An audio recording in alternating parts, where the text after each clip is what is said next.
Salam sahabat-sahabat, damai sejahtera. Apa kabar?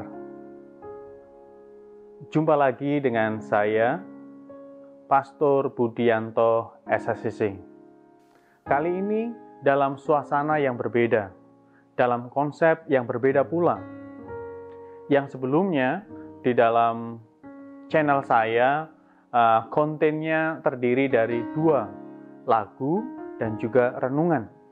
Kali ini saya mau masukkan sebuah obrolan santai, obrolan singkat, obrolan sehat. Dewasa ini kita melihat bahwa di dunia di mana kita berada, baik yang di luar negeri maupun juga di dalam negeri, COVID-19 ini semakin hari semakin bertambah, semakin meluas kemana-mana. Dan juga banyak sekali orang yang mengalami kekhawatiran, mengalami ketakutan, dan juga membawa dampak yang luar biasa di dalam segi kehidupan. Dan kali ini bersama dengan saya hadir Dr. Antonius Sianturi, spesialis paru. Ia yang ikut ambil bagian di dalam gugus tugas Batam untuk penanganan COVID-19 ini. Selamat sore, Dr. Sianturi. Selamat sore, Romo. Apa kabar, Romo? Sehat, Romo? Sehat-sehat, dokter. Bagaimana dengan dokter? Sehat juga, Romo. Terima kasih, dokter. Dr. Sianturi, apa kegiatan dokter terkait dengan tim gugus tugas COVID-19 di Batam ini? Ya, Romo. Jadi saya dokter spesialis paru, Romo, ya. Jadi sudah lama bertugas di RSUD Ibu Khotimah, yang semenjak bulan 2 lalu di samping bertugas sebagai dokter paru untuk merawat pasien yang biasa kami layani, ya, kami juga bersama-sama ya dengan tim-tim yang ada di RSUD mulai bergerak untuk menyiapkan, mulai bulan 2 waktu itu menyiapkan perawatan pada pasien COVID. Jadi mulai kita pembenahan ya, pembenahan rumah sakit, pembenahan gedung perawatan khusus, untuk menyiapkan semua.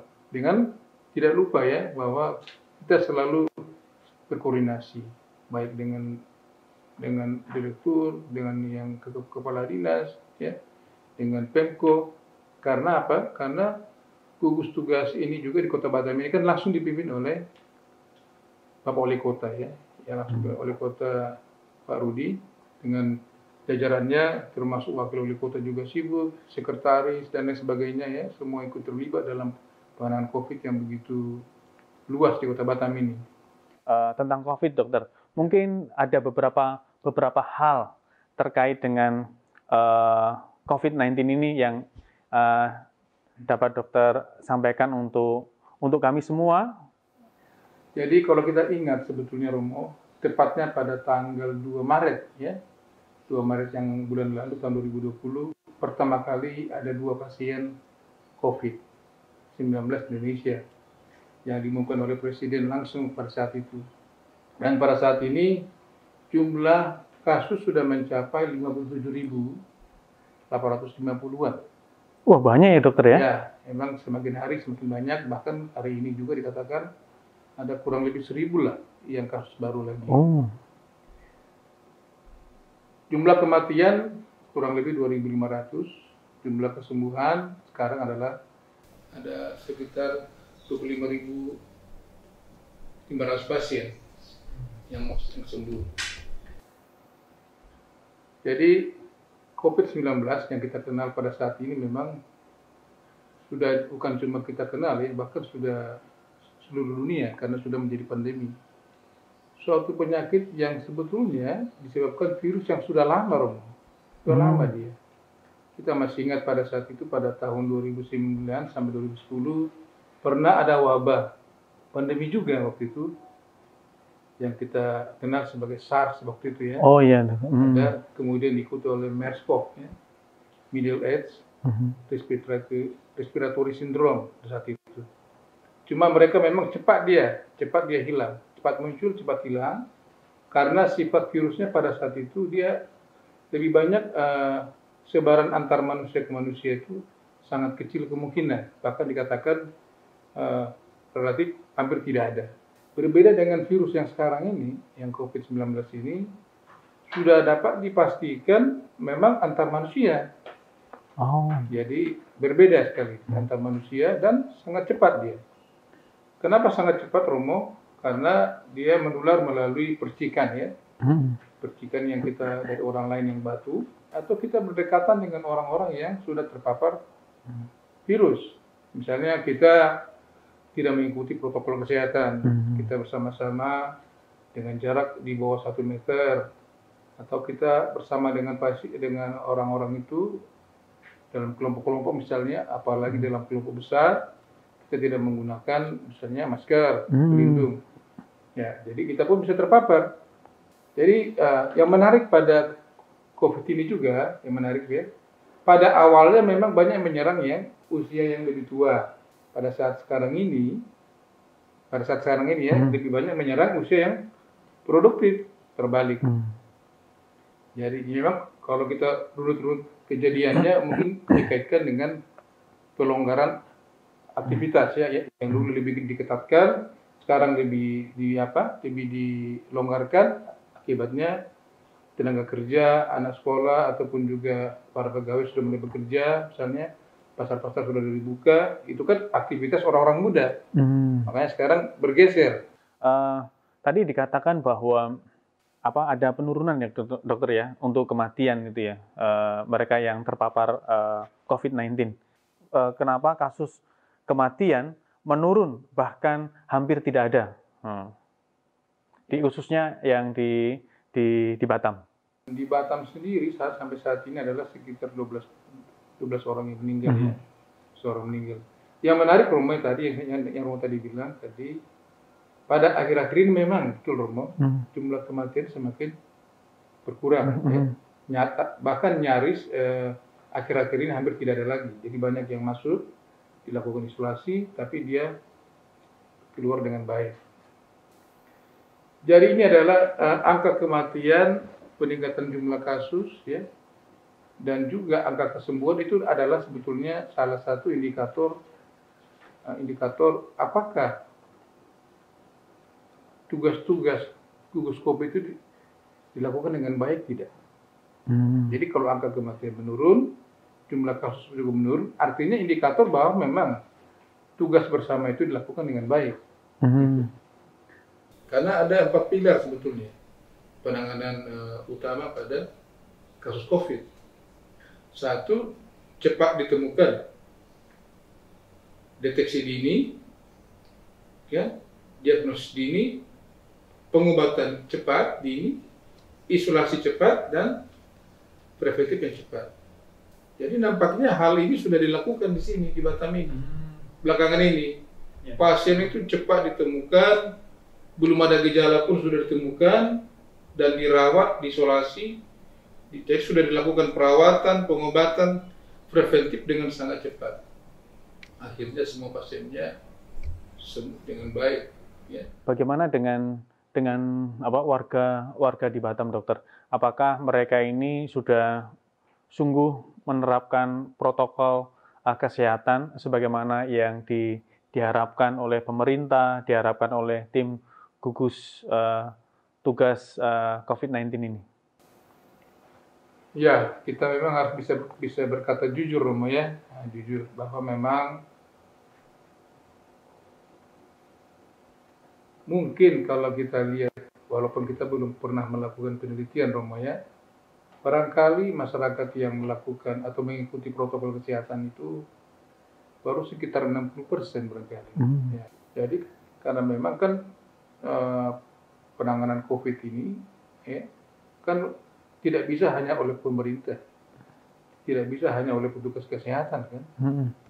Ternyata kalau kita lihat lagi epidemiologinya, cara penularannya Romo ya, dan di mana tempat penularannya, tempat dan caranya, bagaimana cara penularannya, ternyata ini memerlukan dukungan dan sokongan betul dari masyarakat. keterlibatan masyarakat di sini sangat-sangat penting, Rom. Sangat penting. Jadi mereka sebagai contoh penggunaan masker di tempat-tempat yang banyak orang, ya. Dari WHO mengatakan yang terbaru ya, mengatakan bahwa sekarang ini dimanapun, katakan anytime, ya, kemudian di tempat manapun, ya, kalau sebaiknya kita menggunakan masker. Orang tanpa gejala. Dan bagaimana sih untuk mendeteksi orang ini OTG itu, dokter? Mungkin. Jadi misalnya ada salah satu orang yang terdiagnosis COVID-19, jadi semua yang pernah kontak dengan beliau itu semua dilakukan tracing kontak, dicari semua. Akhirnya dapatlah mereka-mereka yang OTG tadi. Artinya penampilan dia nampaknya tanpa gejala. Tapi begitu kita lakukan secara mendalam, kita periksa, kita ronsen, kita periksa laboratorium, ada kelainan. Apakah yang siap menularkan kepada orang lain itu? Kenapa juga WHO menyatakan ada kelompok OTG? Supaya masyarakat dunia lebih waspada. Karena OTG inilah salah satu subjek yang penular terbanyak sebetulnya dia. Nah, gitu. Apakah mereka yang baik yang COVID, yang PDP maupun juga ODP dan juga OTG, mereka ini bisa sembuh secara total, dokter? Kalau masalah kesembuhan pasti sembuh sempurna, ya. Tapi memang Romo kalau dia makin berat datangnya, walaupun sembuh, kadang-kadang ada bekas penyakitnya, misalnya bekas-bekas di parunya. Saya pernah mendengar bahwa ada pemimpin dunia, ia pernah mengatakan bahwa kita tidak perlu tes COVID ini. Bagaimana menurut pandangan dokter? Pertanyaan yang bagus, sekaligus pertanyaan yang menantang sebetulnya. Tapi secara pribadi saya mengatakan saya tidak setuju, loh. Kenapa? Kalau tidak dilakukan tes COVID, bagaimana mungkin kita bisa menegakkan diagnosis? Bagaimana mungkin kita bisa melakukan yang namanya isolasi, pengobatan, preventif? Tidak bisa. Karena mata rantai penularan pun akan tidak bisa terbendung. Karena siapa yang sakit, siapa yang OTG, atau siapa yang sudah adalah tidak bisa diketahui dengan pasti. Kita mendengar juga bahwa ketika orang mau melakukan perjalanan, itu harus melakukan rapid test. Kemudian ketika ada hal yang membingungkan juga terkait dengan rapid test ini. Ketika rapid test negatif, kemudian di swab, ternyata hasilnya positif. Maupun juga rapid test positif, tetapi dilakukan swab dan hasilnya negatif. Kira-kira mungkin dokter bisa memberikan penjelasan kepada masyarakat. Minimal walaupun sensitivitas atau spesifitas rapid test itu juga belum 100%, tapi minimal dia bisa menyaring sebetulnya. Bisa menyaring kira-kira siapa yang sudah terpapar oleh virus. Jadi kalau real-time PCR itu adalah untuk menilai ada nggak virus dalam tubuh orang itu. Okay. Kalau rapid tadi adalah untuk menilai apakah dia punya daya tahan tubuh terhadap virus, tidak. Jadi agak berbeda. Ya. Itu kira-kira kebenarannya itu berapa persen, dokter, antara rapid test dan juga swab itu, dokter? Sebetulnya bukan masalah kebenaran, Rum. Kan saya bilang tadi misalnya saya baru terinfeksi misalnya antara 1 sampai 7 hari. Pada saat itu antibodi saya untuk virus ini belum terbentuk. Okay. Jadi kalau saya tes, kemungkinan yang positif adalah swab test. Tapi kalau kita lakukan rapid test pada saat itu negatif hasilnya. Tapi untuk screening massal memang dilakukan adalah rapid test. Okay. Bagaimana sih sikap kita seyogianya terhadap saudara-saudari kita, baik yang OTG lah, baik yang ODP maupun juga PDP, dan juga bagi saudara-saudari kita yang sudah sembuh dari sakit itu. Kalau ada pasien COVID, ya kita harus menunjukkan simpati, harus menunjukkan toleransi, harus menunjukkan kasih kepada mereka. malah membantu ya, seperti yang ditujukan oleh, ada kita lihat biasa di TV ataupun di mana di mass media, ada yang satu kampung yang begitu mengetahui ada salah satu anggota mereka yang sakit COVID, malah mereka menunjukkan suatu solidaritas yang sangat tinggi. Mereka menyiapkan makanan, mereka mengantar ini apa semua, mengambil obat, supaya pasien tadi betul-betul bisa isolasi mandiri secara full dalam rumah. Dokter, mungkin ada pesan-pesan bagi masyarakat di Kota Batam ini agar Kota Batam yang kita cintai ini tetap aman dan nyaman untuk kita tinggal. Protokol kesehatan sebetulnya bukan hal yang sulit, sangat sederhana. Jadi ada dikatakan orang bahwa misalnya masker ya, maskermu melindungiku, maskerku melindungimu, ya. Ketaatanku akan melindungimu, ketaatanmu juga akan melindungiku. Terima kasih banyak dokter atas penjelasan-penjelasan yang luar biasa terkait dengan COVID-19 ini. Saya yakin dan percaya penjelasan-penjelasan dokter ini akan sangat bermanfaat bagi khalayak umum. Sebelum kita lanjutkan dengan renungan singkat yang akan saya bawakan nanti, saya akan membawakan sebuah kidung pujian terlebih dahulu.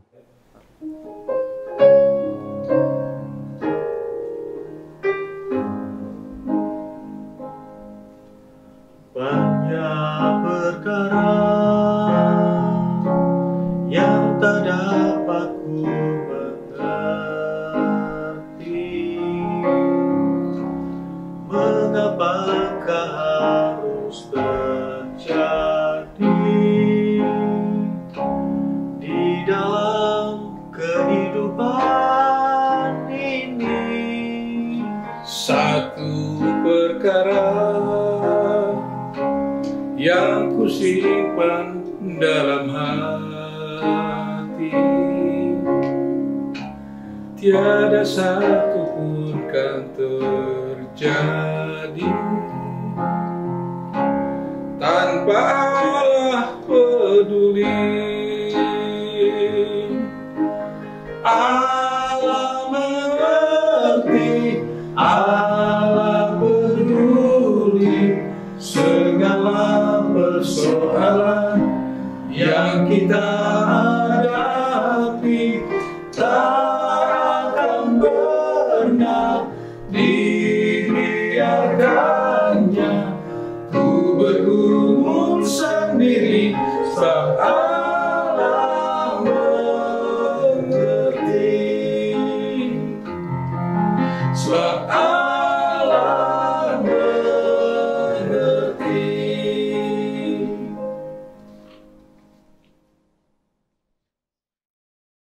Sahabat-sahabat Offset, obrolan sehat.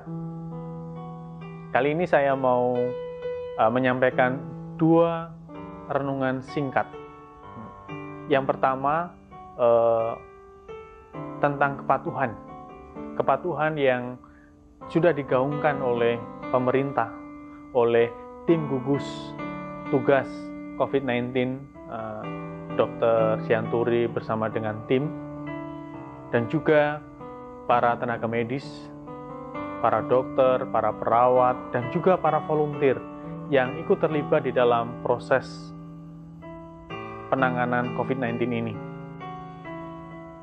Kepatuhan ini ternyata juga ada dan ditulis di dalam surat Rasul Paulus kepada jemaat di Roma, bab 13, ayat 1. Tiap-tiap orang harus takluk kepada pemerintah yang di atasnya, sebab tidak ada pemerintah yang tidak berasal dari Allah, dan pemerintah-pemerintah yang ada ditetapkan oleh Allah. Pemerintah telah menggaungkan kepatuhan demi menciptakan bonum comuni dengan berbagai macam kebijakan-kebijakan yang telah dilakukan selama ini bersama dengan tim gugus tugas COVID-19 di Batam dan juga para sukarelawan.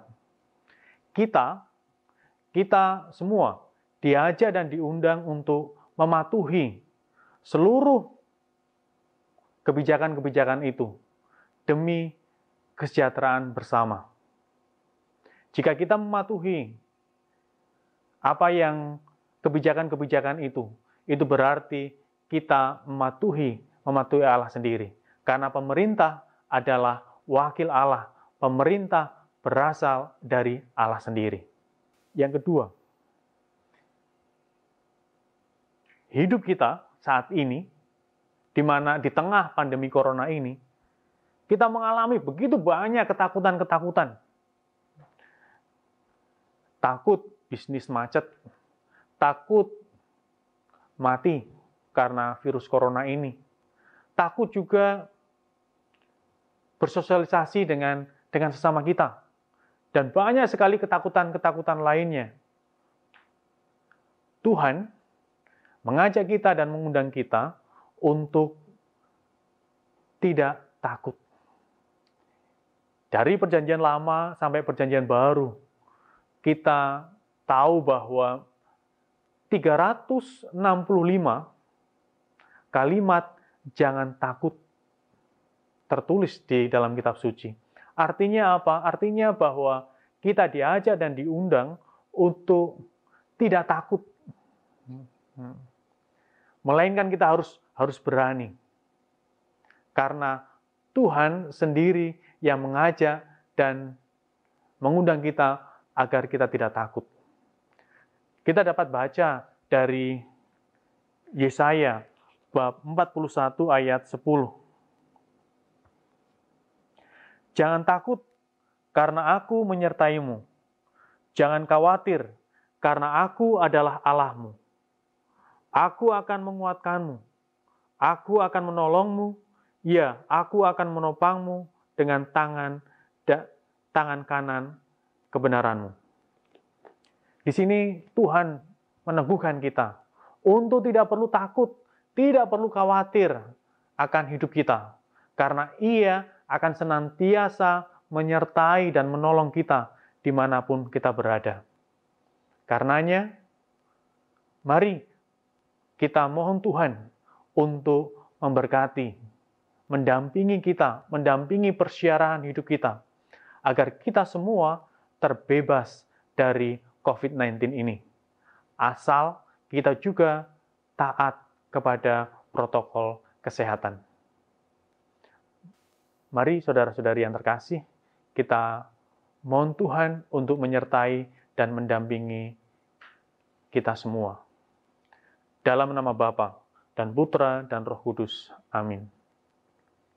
Bapa di dalam surga, puji dan syukur kami haturkan padamu atas segala rahmat dan berkat yang senantiasa Engkau limpahkan kepada kami anak-anak-Mu.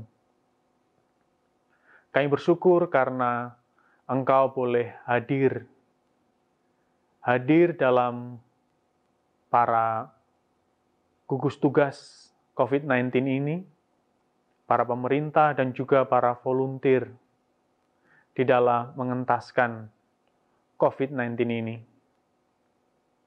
Bantu mereka semua, agar mereka semua Engkau anugerahi rahmat kesehatan, sehingga mereka boleh memberikan treatment-treatment yang terbaik bagi saudara-saudari kami yang terpapar virus corona. Sertai mereka semua, dan juga sertai kami semua dimanapun kami berada. Bebaskan kami semua dari COVID-19 ini yang begitu menakutkan, dan mampukan kami serta lindungi kami agar kami boleh selalu aman di dalam perlindungan-Mu. Doa ini Tuhan kami aturkan padamu dengan pengantaran Kristus Tuhan kami yang bersatu dengan Dikau dan Roh Kudus, Allah sepanjang segala masa. Amin. Demi nama Bapa dan Putra dan Roh Kudus. Amin. Akhirnya, saya mengucapkan limpah terima kasih kepada pemerintah Kota Batam yang telah bekerja keras di dalam menangani COVID-19 ini. kepada tim gugus tugas COVID-19 dan juga para sukarelawan, apa yang telah Anda semua lakukan untuk kita semua sungguh akan berguna dan bermanfaat bagi kelangsungan hidup kita di kemudian hari. Sahabat-sahabat Offset, demikianlah obrolan sehat terkait dengan COVID-19 ini. Saya yakin dan percaya, jika kita melakukannya, pasti kita semua akan terhindar, kita akan terbebas dari COVID-19 ini. Nantikan obrolan sehat kita di hari-hari yang akan datang. Shalom, haleluya, Tuhan memberkati Anda.